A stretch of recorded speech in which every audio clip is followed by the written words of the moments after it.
Il y a longtemps, à proximité d'une belle forêt allemande vivaient deux enfants nommés Hansel et Gretel.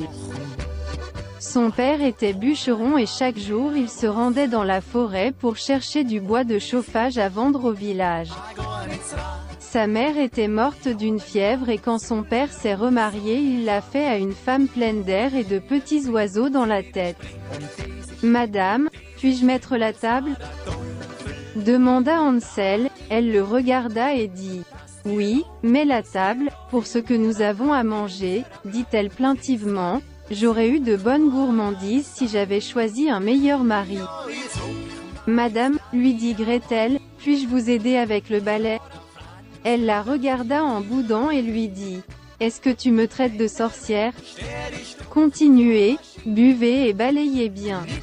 C'est le nombre de domestiques que je devrais avoir et ne pas être ici pour plaisanter avec vous tous. » Il s'est produit qu'il y avait une grande pénurie dans ces terres et lorsque ces choses se produisent, les pauvres souffrent d'un manque d'argent pour tous les produits de première nécessité et bien sûr, peu de bois de chauffage a été vendu et les choses dans les maisons de nos amis étaient très mauvais, si mauvais ils étaient qu'ils n'avaient rien d'autre à manger que du pain. « Qu'allons-nous faire des enfants ?» dit un soir le père à sa femme, « Je n'ai rien pour les nourrir. Mon cœur se brise à les voir maigrir petit à petit. »« Nous avons aussi eu du mal, » répondit-elle, « femme, mais nous sommes des adultes, nous ferions mieux d'endurer les épreuves. »« Eh bien, » dit-elle avec indifférence, « si ça te fait si mal de les voir languir peu à peu, emmenons-les demain dans la forêt et laissons-les là. » « Mais qu'en dis-tu femme, es-tu folle? Comment vais-je faire une chose pareille avec mes enfants? Ah, alors mon mari, pourquoi me demandez-vous? Seul se plaindre? Tu ne veux pas de solution? Qu'est-ce que tu préfères? Les regarder lentement mourir de faim? Ou les laisser dans les bois et qui sait? Peut-être quelqu'un les trouvera-t-il et les accueillera-t-il chez lui? » Hansel, qui s'était levé pour boire de l'eau, entendit la conversation et pensant à ce qui pouvait lui arriver ainsi qu'à sa sœur. Il sortit dans la rue et voyant qu'avec le clair de lune quelques pierres brillaient, il commença à mettre des petites pierres qui étaient brillantes dans ses poches. Le lendemain, ils sont tous sortis dans la forêt, soi-disant pour chercher du bois de chauffage. Arrivés à un bon bout de route, le père leur dit « Restez ici. Nous irons dans la forêt chercher des fagots de bois. » Au bout d'un moment, Hansel et Gretel se sont endormis. Lorsqu'ils se réveillèrent, la nuit était déjà tombée sur eux. Hansel, qu'allons-nous faire? Nous sommes perdus, loin de chez nous, notre père n'est pas revenu, comment reviendrons-nous? Hansel a dit à Gretel ce qu'il avait entendu la nuit précédente. Mais n'ayez pas peur Gretel, lui a-t-il dit, hier soir j'ai ramassé beaucoup de pierres qui brillent au clair de lune, ce matin je les ai laissées tomber pendant notre voyage. Quand la lune se lèvera nous le ferons voir leur éclat et nous pouvons rentrer à la maison. C'est ainsi, dès que la lune ralune sortit. Sa lumière se mit à tout baigner et en effet les petites pierres qu'Hansel avait jetées le long de la route les conduisirent peu à peu jusqu'à la maison. Ils ont frappé à la porte et la dame est allée l'ouvrir. La femme en les voyant a d'abord fait une grimace fatiguée et a immédiatement changé et est devenue une charmante dame. « Chérie, ils sont de retour. Entrez, entrez les petits, » il a dit en les remplissant de câlins et de bisous, « vous nous aviez très inquiets. Nous nous sommes perdus dans les bois et nous ne pouvions pas vous trouver et il leur a encore donné des câlins et des bisous. » Gretel était abasourdie, ne sachant que répondre. Hansel ne comprenait rien du tout, la dame ne les avait jamais traités ainsi, pas même une caresse, pas même un bonjour. Mais, dit bêtement le père, mais comment avez-vous trouvé le chemin? Réussit à dire la dame, avec un énorme faux sourire sur le visage. Hansel était sans voix, ne sachant que répondre. Avec quelques petites pierres qui brillent au clair de lune, répondit naïvement Gretel, Hansel les a ramassées hier soir, elle brille au clair de lune et nous avons donc trouvé notre chemin.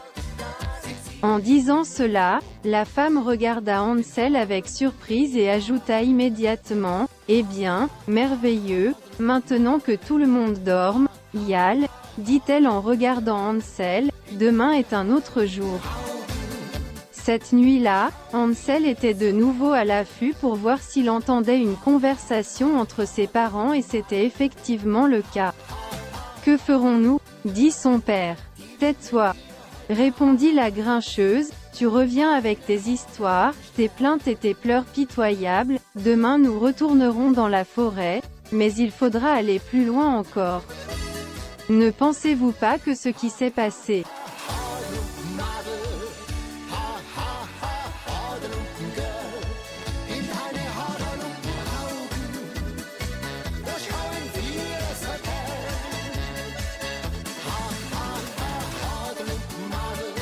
aujourd'hui est un signe, demanda le mari qui se montrait un imbécile total et manipulable.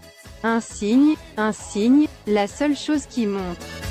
C'est qu'ils sont plus intelligents que vous ne le pensiez et je suis convaincu qu'avec une telle ingéniosité, ils pourront avancer sans problème, au contraire s'ils restent chez eux. À part prendre loin le peu de nourriture qu'il nous reste, ils deviendront vagues et entretenus, hélas. Si ma mère m'avait donné le 10e de ce qu'on t'offre, tu verrais si je t'avais épousé. Allez, je serai entouré de luxe, CRE accent aigu confort et de bonnes assiettes sur la table, et maintenant dors tout de suite car à force de penser tu brûles le peu de cervelle qu'il te reste. Et en disant cela bientôt la dame ronflait comme si de rien n'était. Hansel, effrayé par ce qu'il avait entendu, est allé à la porte pour sortir et chercher d'autres pierres. Mais il a constaté qu'elle avait été bien verrouillée et peu importe à quel point il essayait de chercher la clé, il ne pouvait la trouver nulle part. Le lendemain matin, ils les ont réveillés très tôt, ils les ont fait se lever comme si la maison était en feu. Au-dessus de, cria la dame, allez, le lait d'ânesse est déjà passé et il se fait tard. Dans la cuisine, le père les attendait avec un visage triste et résigné.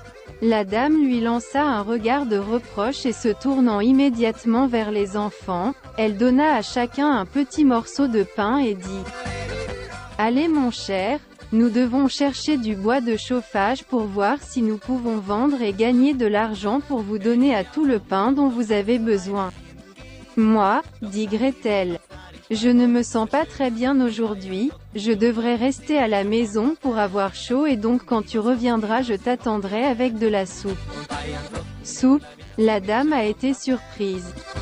Et avec quoi allez-vous faire la soupe? Rien d'autre avec de l'eau?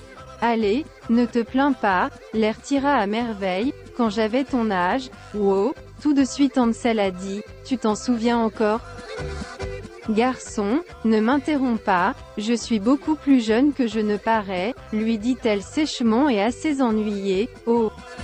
Si j'avais un autre mari, vous verriez déjà ma vraie silhouette stylisée. Avec de bons vêtements, je vous le dirais. Bon, allons-y, finit par dire le père en regardant les enfants d'un air désolé. Ils sortirent tous les quatre dans les bois. Gretel serra fort son frère par la main. « Ne vous inquiétez pas, Hansel lui a dit, je n'ai pas pu sortir hier soir pour chercher des pierres brillantes, la dame a fermé la porte et a gardé la clé. Mais j'ai eu une idée, je vais jeter des miettes du pain qu'ils ont donné à nous de retrouver notre chemin. » Cette fois, ils sont allés dans la forêt, ont fait demi-tour. Ont fait une partie du chemin et sont retournés encore plus profondément dans la jungle. Ils l'ont fait avec l'idée de désorienter les enfants. Arrivés à une petite clairière, ils les y laissèrent à nouveau seuls avec la promesse de revenir très bientôt les chercher pour rentrer chez eux. Dès qu'ils les ont quittés et qu'ils se sont un peu éloignés, le père a dit à la femme, « Pensez-vous qu'ils pourront retrouver leur chemin ? Allez, après la tournée qu'on a faite. S'ils reviennent, je jure que je leur ferai un bisou et je ne te demanderai plus jamais rien de pareil. Eh, on a fait tellement de rebondissements que même moi je suis désorientée. La dame le regarda en plissant les lèvres et le prenant par la main l'entraîna sur le chemin qui menait à la maison. Oh! Si ma mère me voyait, au lieu de 2, j'ai 3 enfants à charge. Je ne sais comment revenir, que deviendrais-tu sans mon talent? C'était à mon tour de t'épouser, allez, tu ne te perdras pas, non, si ma mère me l'a déjà dit. Trouve-toi un homme bon qui te soutiendra et prendra soin de toi. Et donc, ruminant contre leur destin, ils sont partis en s'éloignant tous les deux d'Hansel et de Gretel.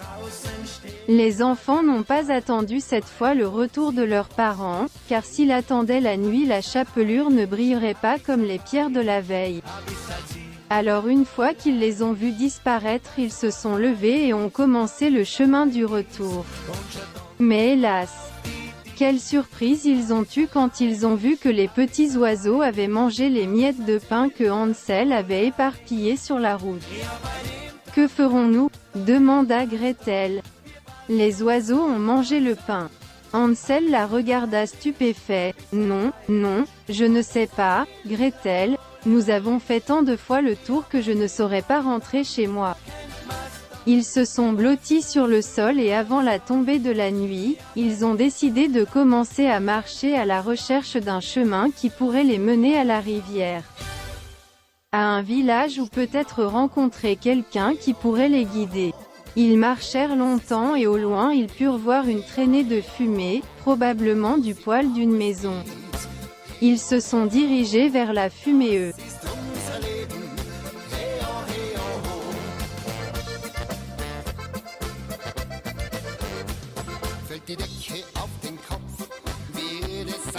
Théo, quelle chose étrange. Devant ses yeux apparut une petite maison de chocolat, de biscuits, de pâtes feuilletées et de bonbons. Ils étaient tous les deux stupéfaits. Est-ce que la faim leur a fait voir cette merveille?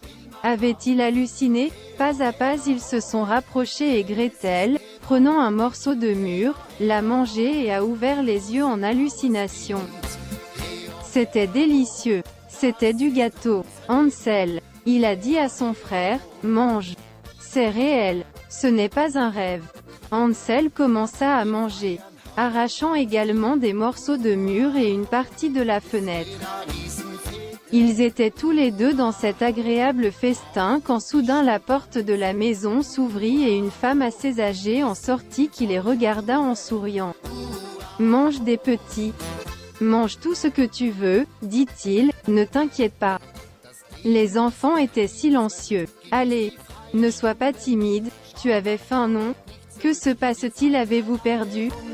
C'est Gretel qui a parlé la première. « On s'est recueillis, nous nous disputons avec nos parents et nous ne savons pas comment retrouver le chemin de notre maison. » « Pauvres gens, dit la vieille. Il commence à faire nuit, venez les petits, venez vous réchauffer dans la maison, à l'intérieur il n'y a plus de nourriture. Reposez-vous ce soir et demain vous pourrez rentrer chez vous. » Les enfants entrèrent, timides et reconnaissants de l'amour que leur témoignait la femme. Lorsque les enfants passèrent et que la vieille femme ferma la porte derrière elle, son visage changea et sa douceur se transforma en une macabre expression de haine.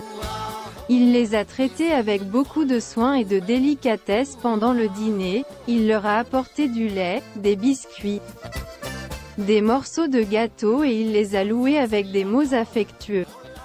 Pauvres enfants, mangez les enfants, mangez de bon cœur, je vous vois très maigre et émacié, il y a beaucoup de pénurie, non?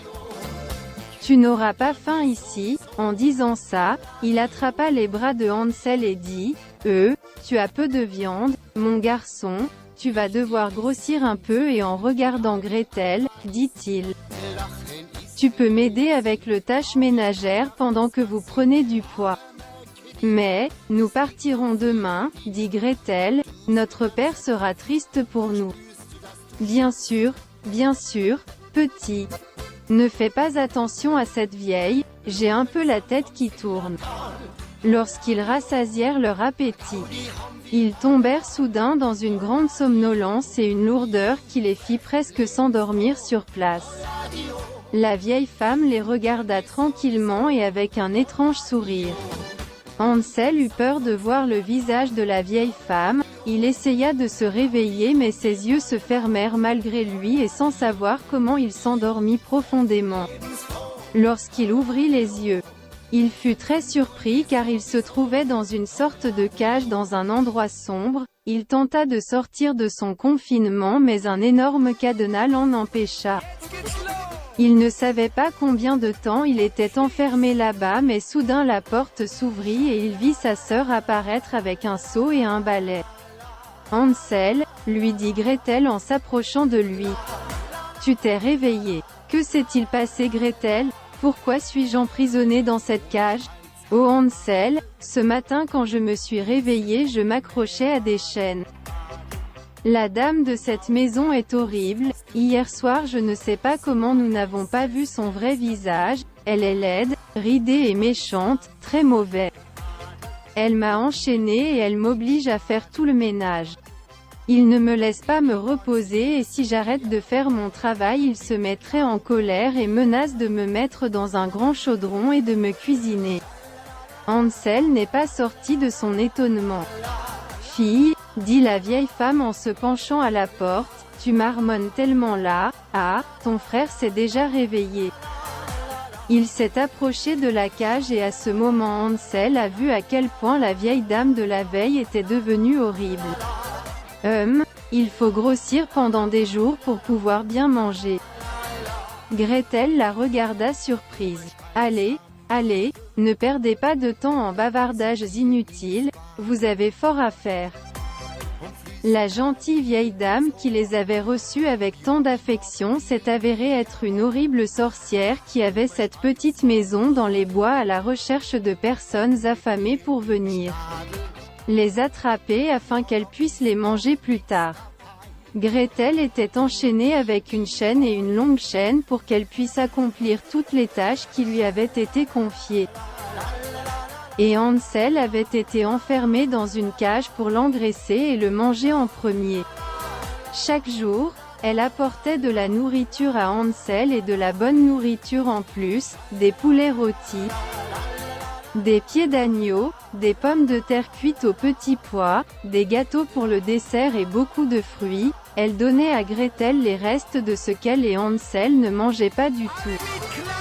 Chaque matin, il allait à la cage et disait à Hansel : « Allez, mon garçon, donne-moi ta main pour voir comme. »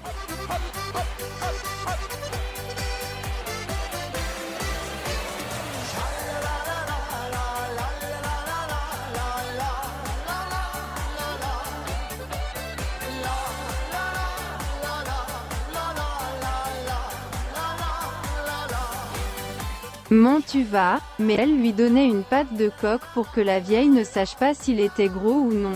« Bah, tu es toujours aussi maigre, tu grossis même pas. » Comme l'endroit où il avait Hansel était toujours assez sombre, il ne pouvait pas bien voir le garçon. Mais au contraire il pouvait voir clairement Gretel et malgré le fait qu'il ne la nourrissait pas aussi bien que le garçon, il la voyait plus robuste et luxuriante, donc un bon jour.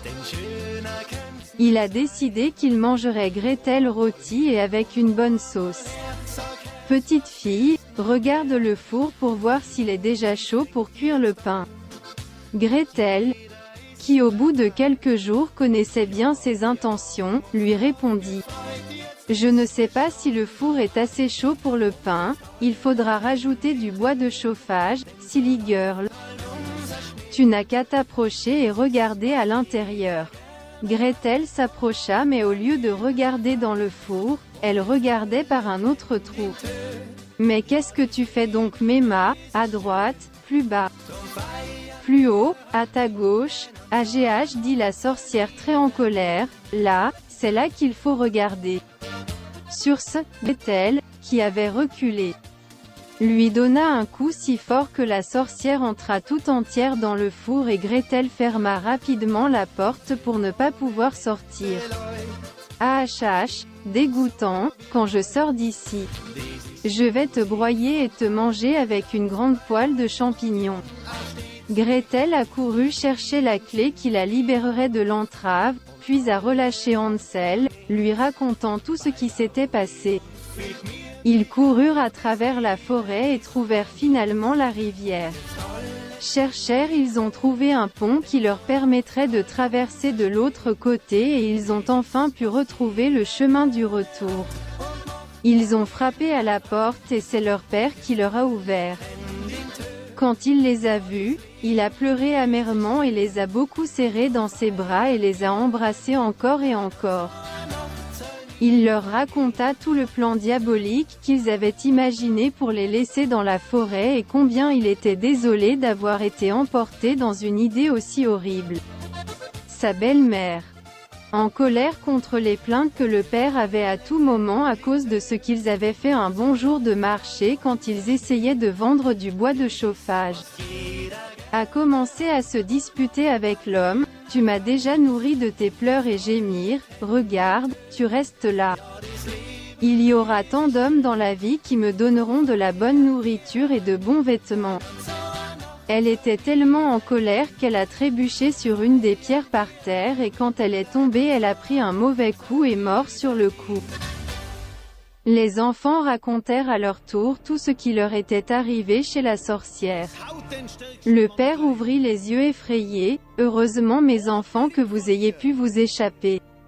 Depuis, ils vivent ensemble, avec peu à manger, mais les temps changent et tout est revenu à la normale. Un beau jour qu'ils cherchaient du bois de chauffage dans la forêt. Hansel prit le chemin qui menait à la chocolaterie et ils allèrent tous voir si elle était encore debout. Ils ont eu une grosse surprise, il n'y avait pas de maison dans le pré.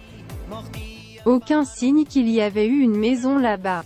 Et avec tout ce que je vous ai dit, cette histoire est terminée. Attention, si un jour tu marches dans une forêt en Allemagne, n'oublie pas que si tu vois une petite maison faite de chocolat, de gâteaux et de bonbons, peu importe à quel point tu as faim à ce moment-là, ou peu importe tu es adorable, ne t'en approche pas.